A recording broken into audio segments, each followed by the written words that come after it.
Hola, yo creo que ya estamos empezando a transmitir. Muy buenas tardes a todos y muchísimas gracias por estar al otro lado.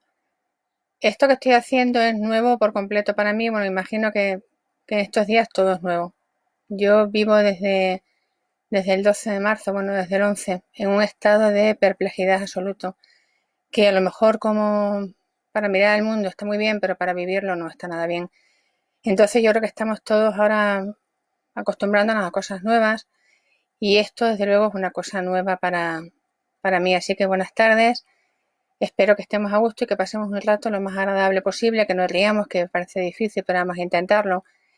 Que seáis, por favor, benévolos con los errores que tenga, porque siempre lo he dicho, soy una persona tremendamente tímida y cuando empecé en esto lo pasaba muy, muy mal con las presentaciones, con los actos públicos. Aparte que soy una persona que habla muy, muy deprisa y entonces yo me acuerdo que en las primeras presentaciones que hacía el corazón me latía a 1000 por hora y no sabía qué decir casi nunca. De hecho, todavía me sigo encontrando por Cáceres con una persona que para romper el hielo me preguntó en mi primera presentación ¿y cómo harías, Pilar, para recomendar este libro? Y yo dije, es que yo no sé cómo, me puse tan nerviosa que dije, no sé cómo lo recomendaría. Y bueno, con el tiempo he ido superando esa timidez, desde luego, de cara al público. He disfrutado mucho mis encuentros con el público y nunca, nunca pensé en los momentos en los que empecé a presentar libros y me ponía tan nerviosa que iba a echar tanto de menos tener al público delante. Yo creo que un día como hoy, si, sin vosotros, no tiene ningún sentido el día del libro sin los lectores. Y yo que soy sobre todo lectora, mucho más que escritora, echo muchísimo de menos poder salir a la calle, poder ir a una biblioteca. En una hora yo estaría presentando el libro de Isidro Timón, el libro de Isidro Timón que me está gustando mucho, de la Luna Libros, y, y bueno, pero este San Jorge es así, así que vamos a intentar pasarlo lo mejor posible juntos. Así que saludo a todas las personas que os estáis añadiendo, que os estáis uniendo ahora, y también quería dedicar esta primera intervención por Facebook a una persona a la que le he dedicado la columna de hoy, a Juan Copete. Este es Soliloquio de Grillos. Juan Copete era un gran amigo el que hacía, con el que la vida, como siempre, va separando, pero no por ninguna disputa ni por ningún encontronazo, simplemente porque vivíamos en ciudades diferentes y evolucionamos de forma diferente y yo cada vez iba menos a Mérida y él venía cada vez menos a Cáceres. Quería dedicarle la intervención de hoy porque Soliloquio de Grillos, que es este libro, y Manual de Ortografía, que es este otro, imagino que estáis viendo los dos. Bueno, ahora no sé, ahora sí veis los dos. Ahora. Estos dos libros formaban parte de una campaña de fomento de la lectura de hace el año 2003, en las que Marino y Ana de la Luna Libros nos embarcaron a los dos. Decía la columna que hace ya casi 20 años de todo, efectivamente, hace ya 17 años, y nos embarcaron a Juan Copete y a mí y a Ana, que era la conductora de la furgoneta. Copete decía que íbamos en la furgoneta de Camela, que parecíamos un grupo haciendo bolos, y entonces nos embarcábamos y nos fuimos por toda Extremadura, por todos los institutos, porque Marino dijo que el dinero del premio quería gastárselo en el premio de fomento de la lectura, quería gastárselo en fomentar la lectura de verdad, y entonces nos llevó a los escritores que habíamos publicado el libro, nos llevó por todos los institutos. Yo tengo un recuerdo de ese año maravilloso, tengo el recuerdo de Juan Copete, que siempre llegaba tarde, siempre llegaba tarde, quedásemos a la hora que quedásemos, pero es que había que disculparle siempre. Entonces llegaba, se encendía un cigarro ante las protestas de Ana, que a Ana no le gustaba que fumásemos en el coche, pero a él le daba igual, porque enseguida empezaba a hablarnos y a contarnos la aventura de la que venía o por qué llegaba tarde. Y entonces el viaje se nos hacía cortísimo. Estuvimos en tantísimos sitios. Estuvimos en Zalamea, en Quintana, estuvimos en Coria, estuvimos en Solana de los Barros, estuvimos en Zafra. Y yo me acuerdo que estábamos en tantos institutos que al final Copete perdía un poco la pista y, y cuando teníamos que agradecer se olvidaba en qué instituto estaba. O agradecía como si fuésemos un político, agradecía a otro instituto, a otra localidad. Como eran dos bestsellers, yo creo que ha sido, por lo menos en mi caso, mi único bestseller, porque costaba 1 euro. Y entonces, claro, lo compraban todos los alumnos de todos los institutos. Y claro, teníamos que firmar a lo mejor 200 libros. 200 libros, claro, una por mucha imaginación que tenga, se queda sin imaginación. Entonces, estábamos intercambiando las firmas, ya no sabíamos qué poner. Y yo me acuerdo que con ese libro, con manual de ortografía, tengo anécdotas preciosas. Yo le tengo muchísimo cariño a este libro que está ya agotado, porque había un cuento que a mí me gusta muchísimo. Marino lo seleccionó entre los mejores cuentos, entre los cuentos que me gustan, se llama Septiembre, y es un cuento un poco triste, es amor.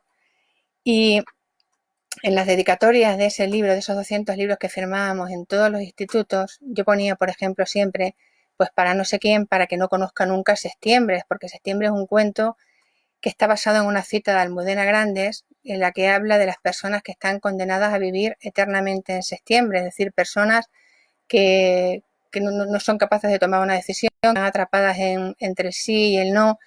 Y decía, y a mí siempre me ha parecido que septiembre es uno de los meses más feos que existe, un mes, bueno, quizá no feo, pero un mes sí cargado de miedos, de incertidumbre, sobre todo en el caso de los profesores y los alumnos, a quién daré clase o quién me dará clase, qué curso me tocará, quién se sentará al lado.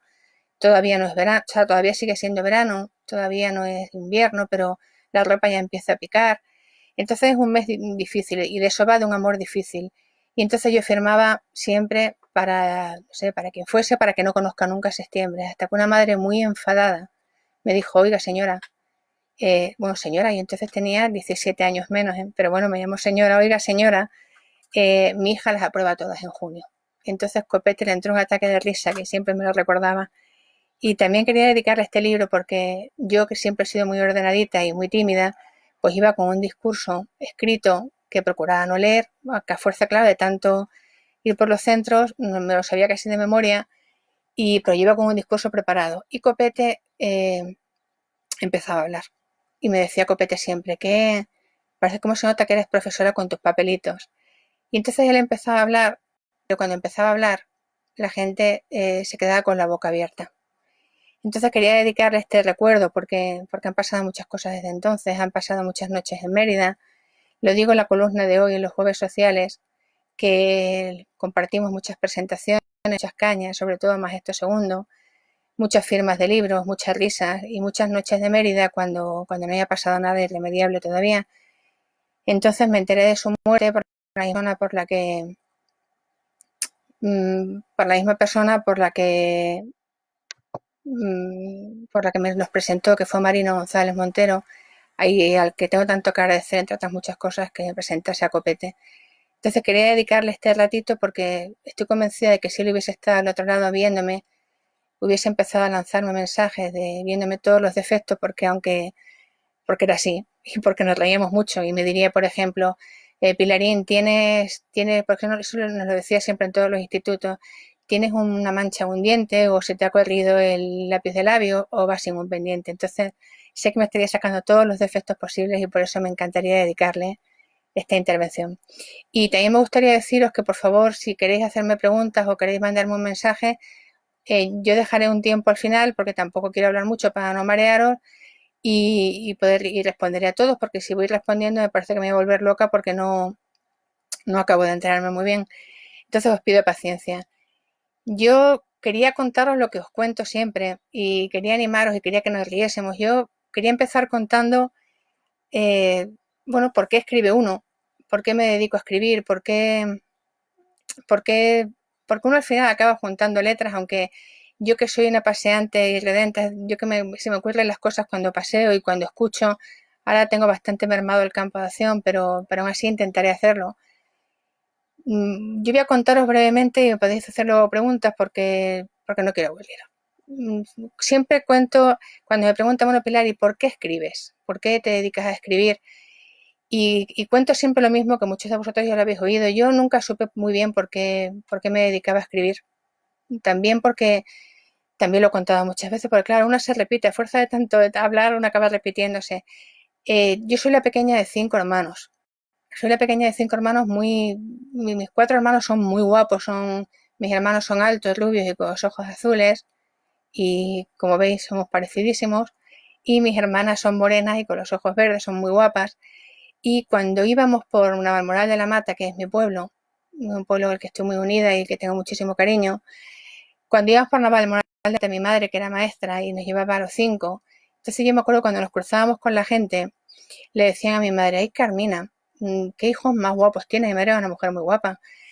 ¿Qué hijos más guapos tienes? Y de pronto había un silencio, esos silencios de las películas de suspense, y decían, y la pequeña era yo, y la pequeña, qué lista, Carmen, qué lista. Entonces, claro, eso va marcando, porque que no me guapa y te llamen lista, eso te va dirigiendo un poco en la vida. Y luego yo siempre he tenido gafas desde pequeña, desde los 6 años he tenido gafas, y, y entonces era la lista, aunque tengo hermanos mucho más listos que yo, pero yo era la lista de la familia, entonces ahí me gustó siempre leer. Mi madre contaba siempre que cuando éramos pequeños yo me perdía el tiempo, bueno, perdía entre comillas con cualquier libro y que para que me dejasen leer, de hecho soy la única de mi familia que lleva gafas, probablemente la miopía sea una consecuencia de leer, de leer con poca luz o de leer tanto, o de leer muy cerca, o de leer a escondidas, o no lo sé, pero seguramente sí lo sea. Yo me acuerdo que mi madre tenía que llamarme a voces cuando nos íbamos, como en la película de Solo en casa, porque yo me quedaba leyendo y me quedaba leyendo debajo de la mesa camilla, me quedaba leyendo detrás de una cama, me quedaba en una de esas camas muebles que teníamos, porque claro, éramos tantos en la familia, y mi madre cuando salimos de paseo daba voces y decía, estamos todos, estás aquí, como diciendo, vas a salir, te vas a quedar, lo que vas a hacer.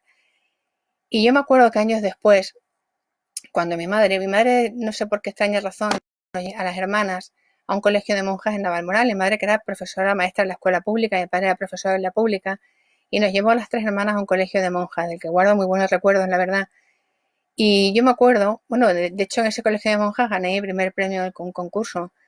Y yo me acuerdo cuando estábamos en ese colegio de monjas, cuando yo era un poco, bueno, pues daba un poco la nota porque leía mucho y perdía, claro, vuelvo a repetir el verbo perder, pero para las monjas yo perdía mucho tiempo leyendo.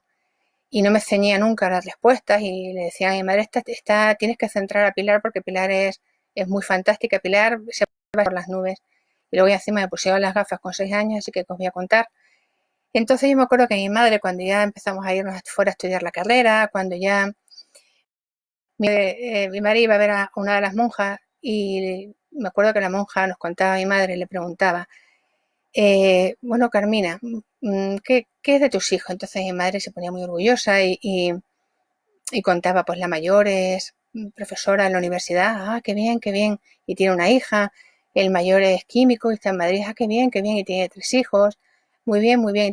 Entonces ese silencio que es yo os he dicho que es el suspense, y a mi madre la monja, y la pequeña, Carmina, que es de la pequeña. Y entonces mi madre decía, bueno, pues la pequeña tiene una beca para irse al extranjero, ha acabado la carrera de clásicas, claro que eso de clásicas a las monjas le llamaba mucho la atención.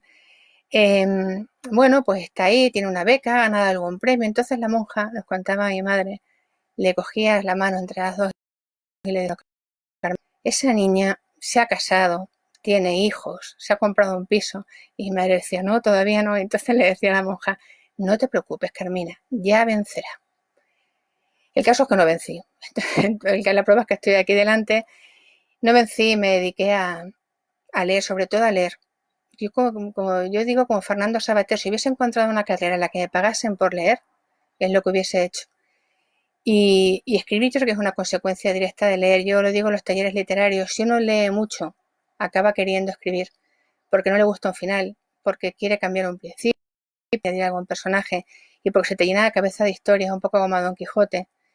Y yo me acuerdo que organicé hace muchos años en un instituto una gincana literaria, de cuando yo era joven y tenía esas ideas peregrinas, y les preguntaba a los alumnos, por ejemplo, busca en la biblioteca el libro de una mujer que está a punto de perder la cabeza por culpa de la literatura, y el libro de un hombre que ha perdido la cabeza por la literatura, y todos ocasionaban que el hombre que había perdido la cabeza por culpa de la literatura era Don Quijote, y creían que la mujer que estaba a punto de perder la cabeza, es decir, de que le cortasen el cuello por culpa de la literatura, casi adivinaba que era Sherezade, y todos decían que era, o casi todos, que era Pilar Galán, su profesora de lengua, y bueno, no estaban muy lejos de la realidad. Yo empecé a escribir, pues eso como consecuencia lógica, y cuando me preguntaban en las charlas por qué escribes, nunca encontraba una respuesta, hasta que de pronto leí un artículo de uno de mis autores favoritos, que es Juan José Millás, me gusta muchísimo, y lo he leído siempre. Entonces, él habla del submarino nuclear Kursk, de la tragedia del submarino nuclear cuando se hundió. Y no sé si recordáis que en uno de los bolsillos de uno de los cadáveres, porque ya cuando fueron a rescatarlo solo encontraron cadáveres, encontraron una nota muy cortita que decía: 13 de todos los tripulantes de los compartimentos sexto, séptimo y octavo hemos pasado al noveno. Hay 23 personas aquí. Tomamos esta decisión como consecuencia del accidente. Ninguno de nosotros puede subir a la superficie. Escribo a ciegas. Y dice Millás que estas palabras, escritas por un oficial del CURS en un pedazo de papel, tienen la turbadora exactitud que pedimos a un texto literario. El autor está rodeado de bocas que exhalan un pánico que ni siquiera nombra. Él mismo debe de encontrarse al borde de la desesperación, pero no tiene tiempo ni papel para recrearse en la suerte. Ha de hacer, pues, una selección rigurosa de los materiales narrativos y el resultado de esa obra maestra. Dice Millás que en situaciones extremas la literatura sale a presión como por la grieta de una tubería reventada. Lo curioso es que una nota con 4 líneas aparecida en el bolsillo de un cadáver responda a la pregunta de ¿para qué sirve la literatura? Sirve para contar. Todos aquellos que aspiramos a escribir deberíamos recitar este texto como una oración, porque ser escritor, al menos cierto tipo de escritor, significa vivir rodeado de pánico, percibiendo a tu alrededor gente que pasa de un compartimento a otro con los pies mojados. Y tú eres una de esas personas, aquel que por encima o por debajo del miedo está poseído por la necesidad de contar, aunque las posibilidades de que alguien te lea sean muy escasas. Bueno, pues esa es una de las razones por las que yo escribo, porque por la necesidad de contar. A mí me encanta que me cuenten historias, siempre me ha gustado muchísimo y estoy completamente de acuerdo con una cosa que leía Luis Landero, que es otro de los escritores que más admiro. Luis Landero dice que cuando era profesor y sus alumnos llegaban tarde o tardaban en entregarle un trabajo, siempre les decía que ya que le iban a poner una excusa, les pusiesen una excusa en condiciones. Nada de he perdido el autobús, nada de mi abuelo se ha muerto por quinta vez, sino que elaborasen una narración para una narración que fuese todo lo increíble. Entonces yo eso lo hago con mis alumnos y me gusta muchísimo y a mí me encanta que me cuenten. Y quizá me gusta menos contar, pero que me cuenten historias me encanta. Yo creo que esa es la necesidad que tenemos todos de contar. De hecho, cuando soñamos nos contamos la vida de otra manera. De hecho, cuando tenemos alguna anécdota somos siempre los protagonistas. Y incluso aunque hayamos sido testigos nos ponemos de protagonistas. Hay otra columna de una autora que a mí me gusta muchísimo también, que es Leila Guerriero, que habla de por qué escribe y dice: ayer conocí a un niño que no conocía el mar. Era un niño pequeño de 6 o 7 años que en 2 días más marcharía a la costa. Cuando le pregunté si estaba contento, me dijo: ¿por? Si ya vi el mar 1000 veces por la tele. Y dice Leila: hoy llueve una lluvia fina que se descuelga de un cielo gris y lácteo. Solamente por esa frase merecería la pena leer a esta mujer, ¿eh? Hace calor, hay una luz verde y serena. De pronto recordé una tarde exactamente igual a esta, con esta misma luz, con una luz que da a la vez ganas de morirse y de amasar un pan. Una tarde de cuando yo tenía 9 años y era una niña que no había visto nunca el mar. Por esa época mi padre hizo un viaje de trabajo a una ciudad de la costa. No recuerdo el día en que se fue, pero recuerdo el día en que volvió. Llovía. Segundos después abrió la puerta y en medio de la luz suave de la tarde apareció mi padre, el primero de todos nosotros en conocer el mar. Corrí, lo abracé, le pregunté ¿cómo es? ¿Cómo es? Él no me respondió, solo levantó la mano, la acercó a mi cabeza y me dijo: escucha. Y me apoyó un caracol blanco y enorme sobre la oreja, y yo escuché. Pasaron todavía muchos años hasta que pude conocer el mar, pero durante todos esos años tuve algo mucho mejor, tuve a mi padre que me lo contaba. Entonces, cuando me preguntan por qué escribo, digo exactamente por eso, para no perder estos momentos. Entonces yo creo que también se escribe para no perder, para que nada se pierda, porque yo les he dicho a mis alumnos que están en esa edad en la que todo es posible, toda esa edad que todos hemos tenido alguna vez, y les digo que todo lo que no se escribe, todo lo que no se cuenta se pierde, que nos creemos que no vamos a olvidar, pero olvidamos casi todo y la vida yo creo que no es más que un largo camino hacia el olvido. Bueno, aunque os he dicho que iba a ser una cosa alegre y no os estoy contando hundimientos, submarinos hundidos y es hablar de la muerte, pero no lo que no contamos, se pierde, lo que no pasamos por escrito se pierde. Yo, gracias a muchas de las cosas que he contado, no he perdido muchos de los recuerdos. Entonces, también escribo por eso, para que no se pierda, porque los alumnos y la gente joven que vive un eterno carpe diem, nos pasamos la vida enseñando el carpe diem y yo creo que es la única verdad posible. Vivir, es decir, hay que vivir el momento porque para no vivirlo, para recordar lo que has vivido está la escritura. Entonces escribir para que nada se pierda. Bueno, pues Esto de que estar hablando como para una cámara es extraño, pero sigo hablando, no os preocupéis. Eh, os he dicho que yo escribo por esas cosas y escribo también porque me gusta mirar. Me encanta mirar y me encanta escuchar. Yo creo que en el fondo un escritor no es más que una persona que va por la vida con los ojos muy abiertos y los oídos muy abiertos. Y la diferencia entre alguien curioso y un escritor es que el escritor luego llega a su casa, se sienta y escribe. A mí me encanta escuchar las conversaciones ajenas.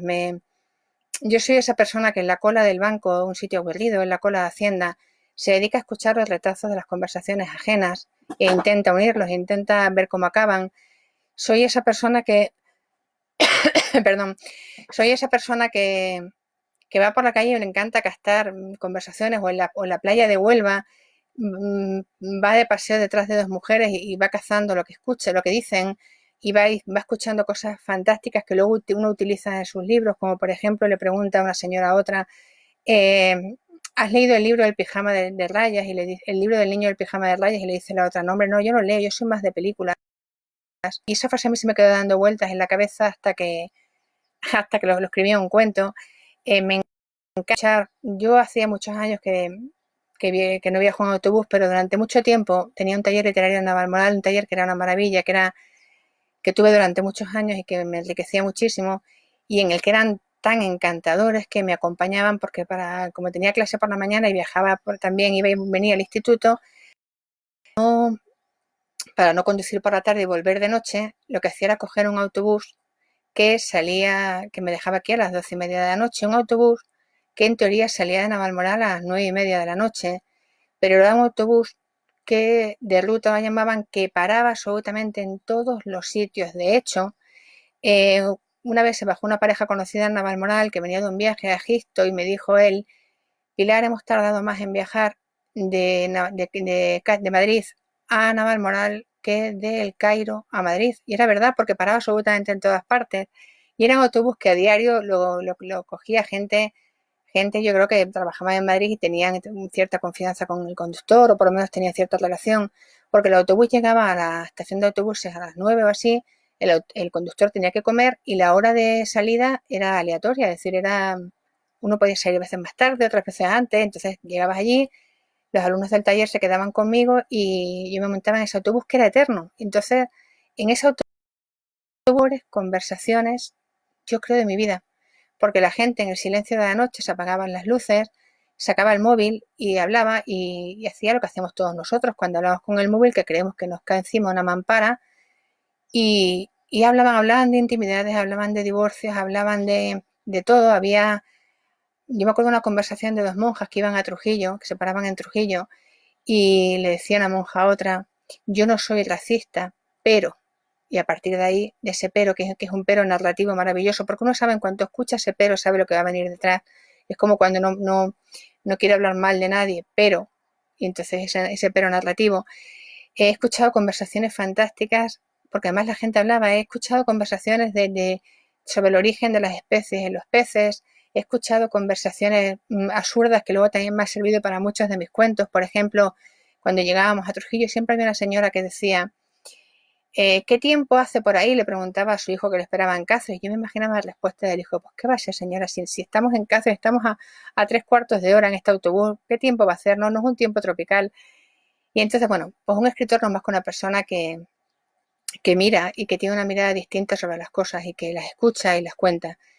Yo creo que hay escritores del porqué y escritores del y qué más, y yo soy siempre una escritora del y qué más, que me cuenten cosas, me encanta que me cuenten cosas, que me pregunten, que me digan, por ejemplo, si os habéis fijado, cuando os dicen, se ha divorciado, por ejemplo, la pareja del cuarto, a mí no me importan los porqués, no me importan las causas, digo narrativamente, claro, me importa el y qué más, saber qué va a pasar luego y qué va a pasar. Es como cuando uno lee una noticia de un periódico y quiere hacer un seguimiento, es saber qué va a pasar después. Bueno, pues eso es lo que hago yo, mirar y escuchar. Y una mirada, pues me gusta, quiero tener una mirada que esté cargada de humor, porque en los tiempos que corren el humor es cada vez más necesario. Yo cuando decía siempre en todos los talleres y en todas las charlas y en todas partes que la ficción siempre, siempre supera la realidad, nunca pensé que la vida me iba a dar tantísimo la razón. Yo les ponía a mis alumnos y a los alumnos del taller y las charlas, ponía ejemplos de noticias que eran increíbles y yo les decía, nadie, ningún escritor, si un escritor escribe sobre esto, no os lo creeríais. No os creeríais que una limpiadora, por ejemplo, en el Reina Sofía limpió y barrió una obra de arte que se llamaba Desechos.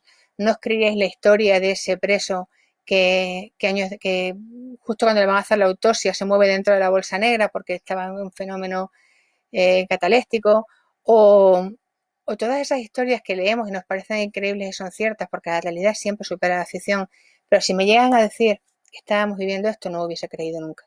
Esto lo recordaremos como algo, de hecho a mí me sigue pareciendo ficción. Cuando el día 12 de marzo no cancelaron un encuentro que tenía con Fernando Savater en Navalmoral y cuando me llamó la representante de Fernando Savater para decirme, bueno, Pilar, ¿qué vais a hacer? ¿Vais a seguir? Yo decía, bueno, pero ¿por qué no vamos a seguir si todavía? Y ya a partir de esa llamada que fue el miércoles, se desencadenó todo. Entonces, yo desde entonces vivo en un periodo de perplejidad, de ficción, no acabo de creerme nada. No comprendo, no entiendo el mundo que nos está tocando vivir, no sé, me parece realmente increíble. Pero bueno, la realidad supera la ficción y la prueba es lo que estamos viviendo. Entonces, eh, si vamos a ser capaces de mirar esto y de escuchar todo esto y cribarlo, y así, yo imagino que de esto algún día seremos capaces de hacer literatura que será la prueba fehaciente de que, bueno, de que hemos conseguido vencer esta situación y de que hemos conseguido asimilarla. Y de que hemos conseguido mirarla, porque ahora no tenemos.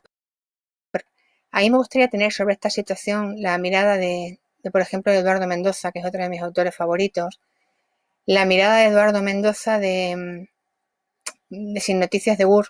Es decir, ser capaz de contarlo como lo cuenta, como lo cuenta Eduardo Mendoza, contar la historia de una persona, de un extraterrestre que llega a la Tierra con una pareja de ellos y cuentan el mundo con un extrañamiento, como si lo viesen por vez primera. Alguna vez seremos capaces de contar esto como si no nos hubiera sucedido a nosotros. Es decir, hacer literatura, convertir en ficción una realidad que la supera. Pero mientras tanto nos toca estar aquí. Yo he tratado de mirar el mundo, bueno, yo creo que la mirada se educa, pero yo creo que yo lo digo en los talleres, a escribir se aprende, porque igual que se aprende a pintar, igual que se aprende a esculpir, a escribir y a juntar palabras se aprende, pero el vértigo de escribir no se aprende. La mirada se educa, pero hay que tener también una mirada propia, una mirada de ver el mundo de una manera diferente, con una perspectiva diferente. Yo entiendo el mundo cuando me lo cuento. Me pasa igual que con las clases. Yo empecé a entender las asignaturas que había estudiado cuando se las contaba a mis alumnos, a llenar lagunas, cuando fui capaz de poner palabras y de explicarlas entendí muchas de las cosas de las que había sido solo alumna, pero mientras tanto aprendía.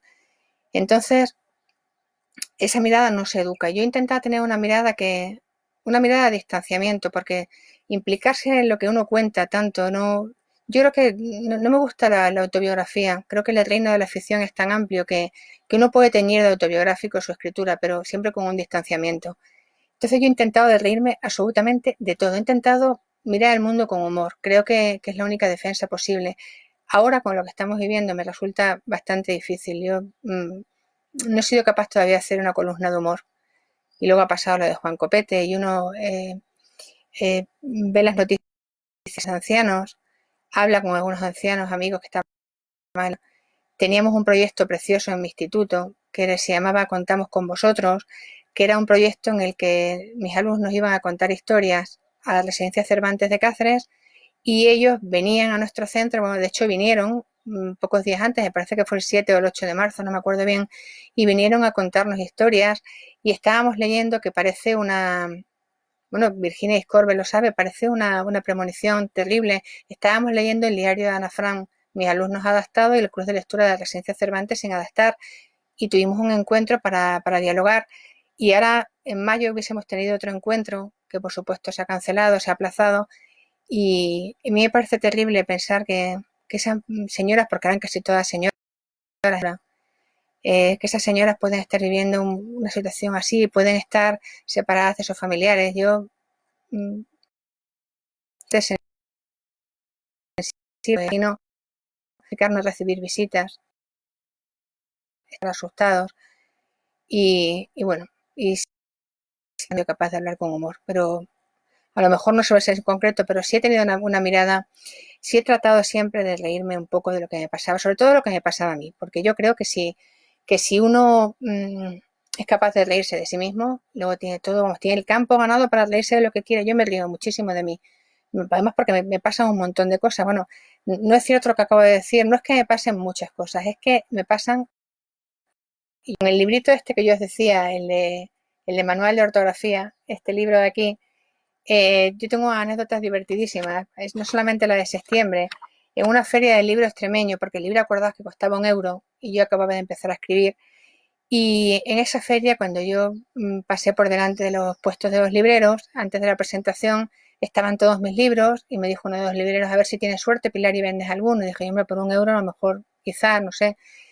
Y a la salida me dijo el librero, bueno, Pilar, no te vas a creer lo que ha pasado, ha venido un señor y se los ha llevado todos. Dije yo, madre mía, qué exitazo. Habrá sido que le ha gustado mucho la presentación, será de un club de lectura, será que cuando llegué a casa mi madre me dijo, ay, hija mía, a tu padre le ha dado tanta pena que no te vendiese, que no vendiese ningún libro, que se los ha comprado todos. Entonces, este libro, ¿cómo no voy a querer este libro que se llama Manual de Ortografía? Que los alumnos decían siempre en todas las presentaciones que si las manos eran mías, que si era un misal, que para qué escribíamos manual de ortografía si había tantísimos escritos. Y me han pasado tantas cosas relacionadas con la literatura tan divertidas, bueno, tan divertidas ahora. Ada Salas estuvo ayer aquí vamos, no en Facebook, pero sí en otras plataformas, estuvimos escuchando, la disfrutamos mucho. Y Ada Salas, para todos los que la conocéis, sabéis que es y, y bueno, y es una mujer muy guapa. Y entonces yo me acuerdo que fui a Valladolid a dar una charla y ella acababa de estar hacía poco. Y entonces el conductor que me vino a recoger, el responsable del acto, cuando me vio, miró para atrás y me dijo muy serio, a ver qué va a hacer usted. Pero con esta cara, además, a ver qué va a hacer usted, porque estuvo aquí hace poco a Das Salas, que es una mujer muy guapa, y de hecho me miraba como diciendo, tú no eres ni a mitad de guapa que Das Salas, y, y nos habló de poesía y de esas cosas. No nos entramos mucho, pero nos gustó. Entonces yo dije, claro, ¿y ahora cómo empiezo yo una charla si no soy ni a mitad de guapa a Das Salas? Y desde luego, si no se enteraron con ella, se van a enterar menos conmigo.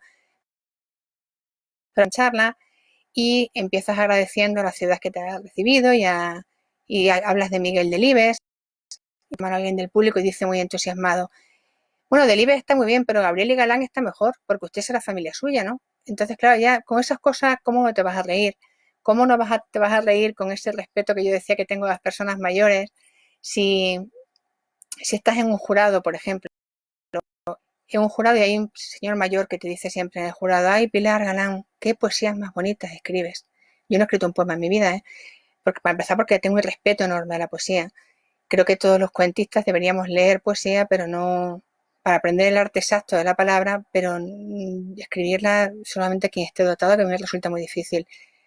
Y este señor mayor me decía, Pilar, ¿qué poesías más bonitas escribes? Y yo decía, bueno, yo no he escrito una poesía en mi vida, pero claro, ¿cómo le vas a llevar la contraria a un señor mayor? Y entonces, claro, también no he escrito nunca un poema en tu vida. Y entonces tú dices, bueno, poesías, poemas, ¿qué más da? Si todo es lo mismo, ¿qué más da? Cuentos, poesía. Entonces encima el señor mayor te mira y dice, pero ¿cómo va a ser lo mismo un cuento con la poesía? Señora, usted es una ignorante. Entonces, claro, ¿cómo no te vas a reír de todas esas cosas? Entonces yo he tratado siempre de tener ese sentido del humor y de reírme absolutamente de todo, y yo creo que tarde o temprano acabaremos haciendo esto mismo. Y bueno, ¿cómo llevas uno el sentido del humor a las clases? ¿Cómo eres capaz de contar? Claro, porque está la mirada,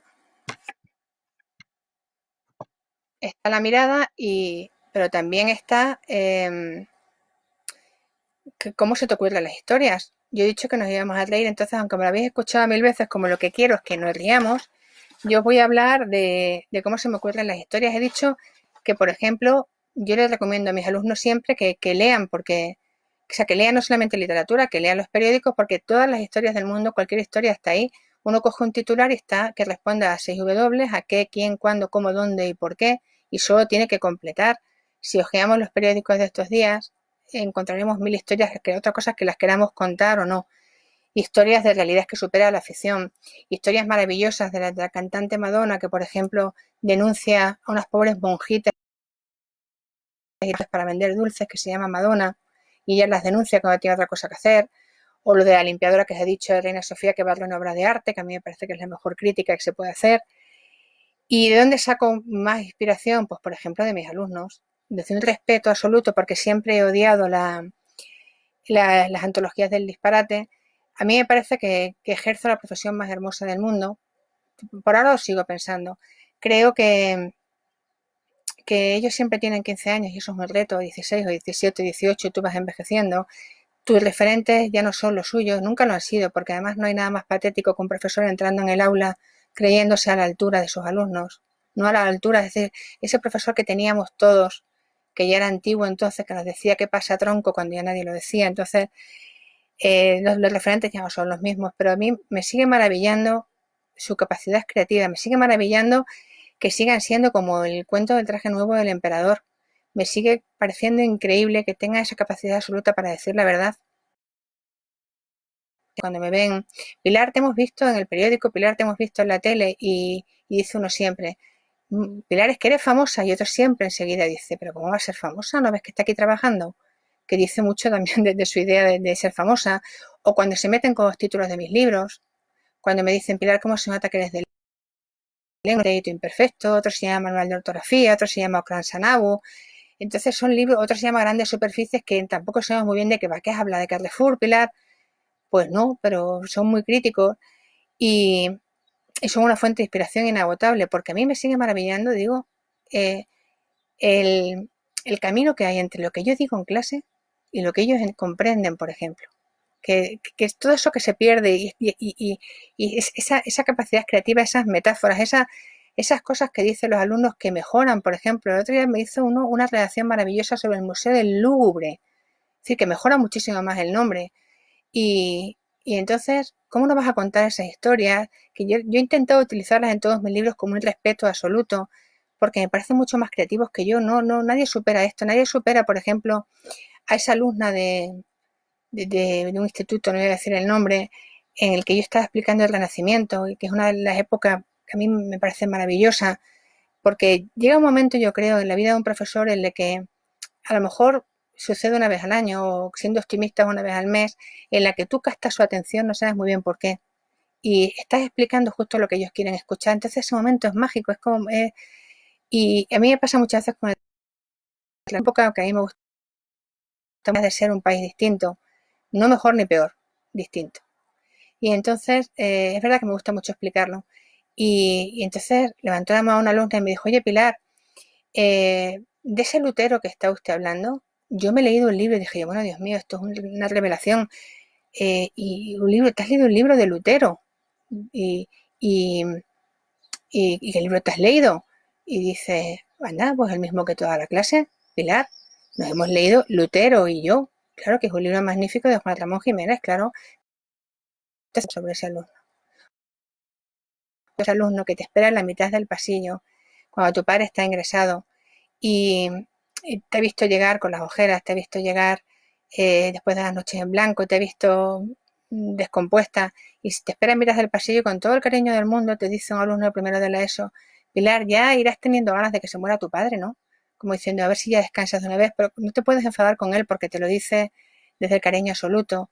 O cómo no vas a hacer un cuento sobre ese alumno maravilloso que te dice, cuando estás explicando lengua como herramienta de aprendizaje, apoyo de lengua, y te dice, y escribes, les dices que quedan frases con palabras con H, como por ejemplo uranio, y te dice una frase maravillosa, en la central nuclear de Almaraz,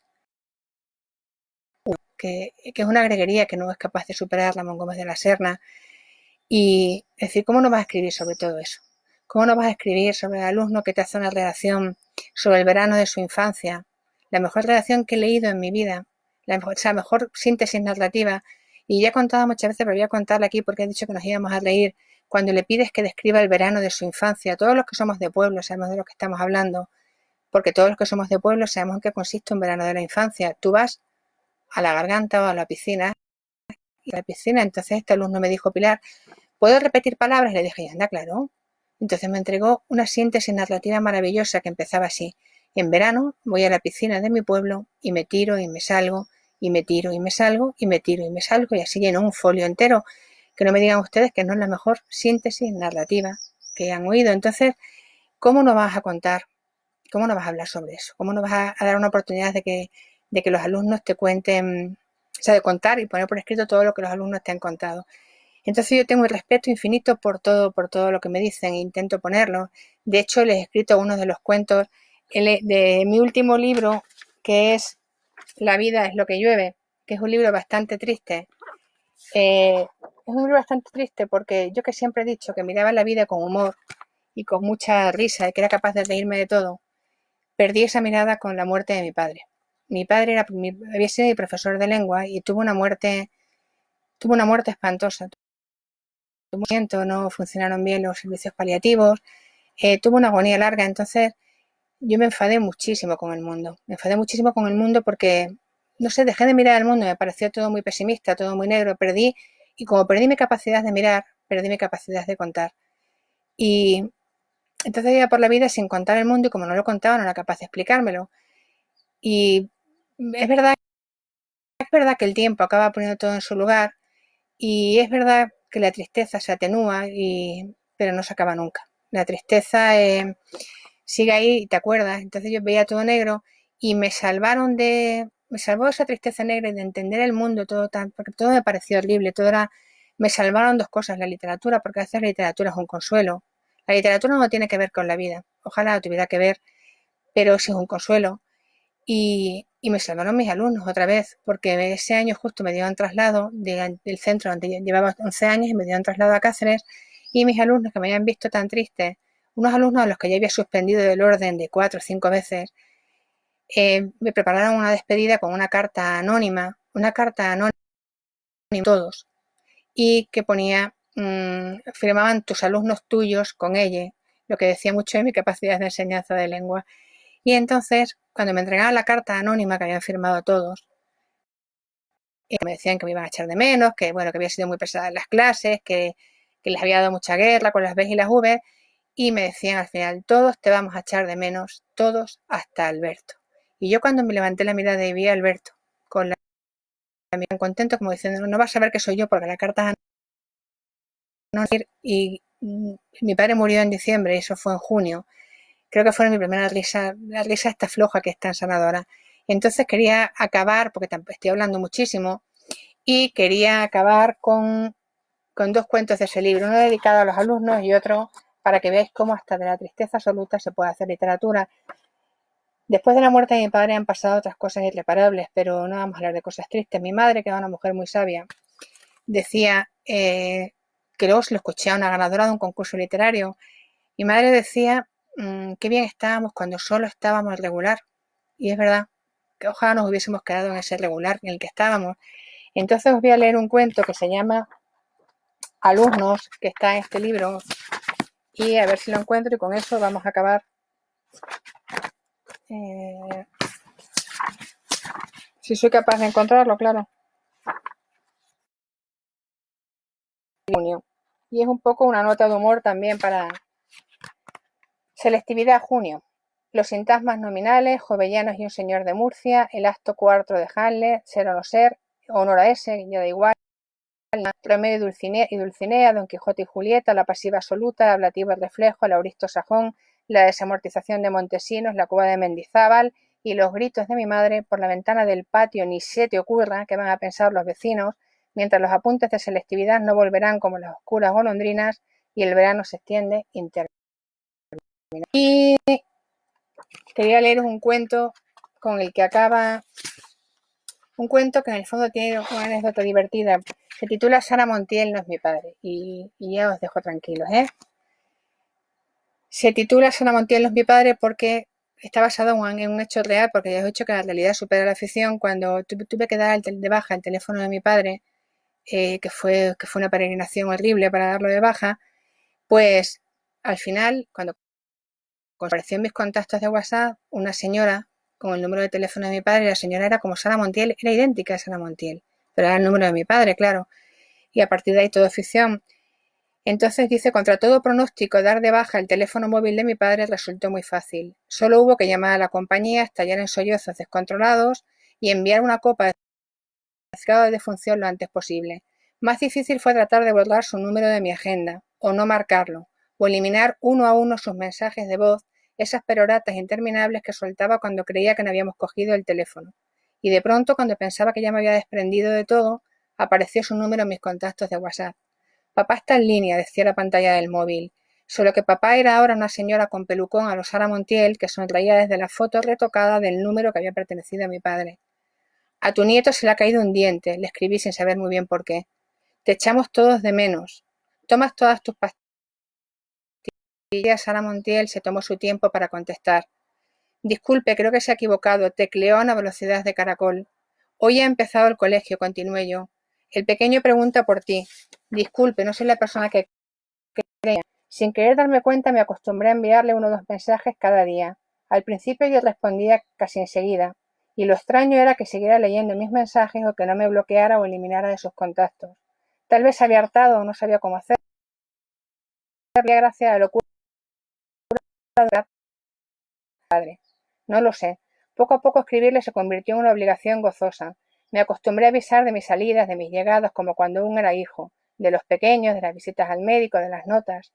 Solo volvió a contestarme una vez.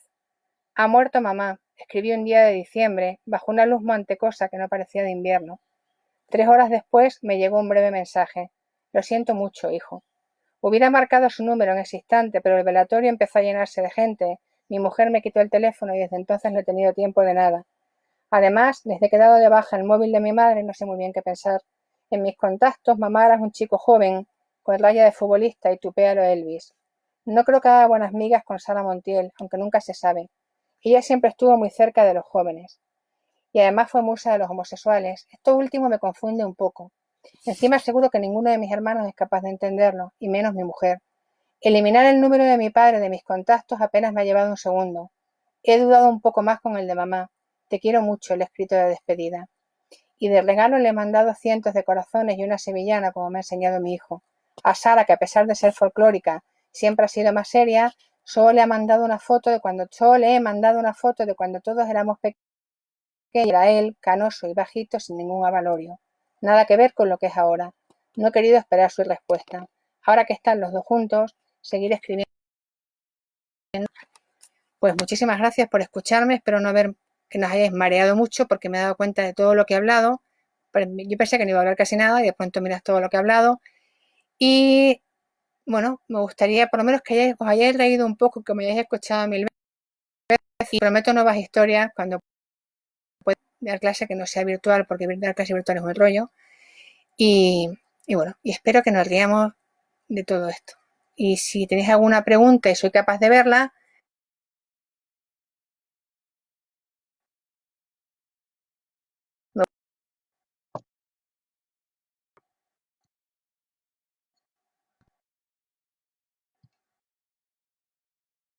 estoy viviendo vuestras...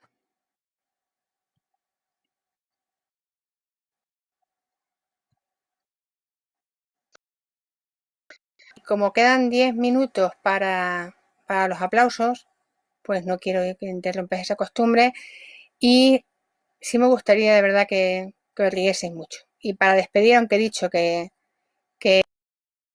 mal rollo patatero, sí os voy a leer, pero por lo menos para que seamos capaces de reírnos. Os voy a leer el último cuento, es lo que llueve, que a pesar de ser un libro triste, tiene historia.